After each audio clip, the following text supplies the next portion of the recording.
Hi friends, good morning. ఈరోజు మా ఇంట్లో టిఫిన్ ఇడ్లీ అండి. వేడివేడిగా ఇప్పుడే తీసాను ఇడ్లీ అయితే. అందరికీ హ్యాపీ సండే ఫ్రెండ్స్. ఇవాళ ఏం టిఫిన్ మీ ఇంట్లో? సండే స్పెషల్ మా ఇంట్లో అయితే ఇడ్లీ అన్నమాట. పెట్టుకో. ఇడ్లీ, పల్లి చట్నీ.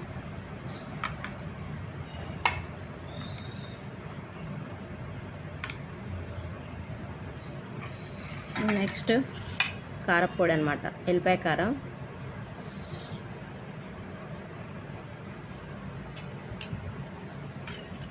వేడివేడిగా ఇడ్లీ ఫ్రెండ్స్. ఈరోజు మీ ఇంట్లో ఏం టిఫిన్? సండే స్పెషల్ మా ఇంట్లో అయితే ఇడ్లీ అనమాట. చూడండి, మా వారికి కూడా పెట్టాను. ఇద్దరం కలిసి తింటున్నాం అనమాట. Okay friends.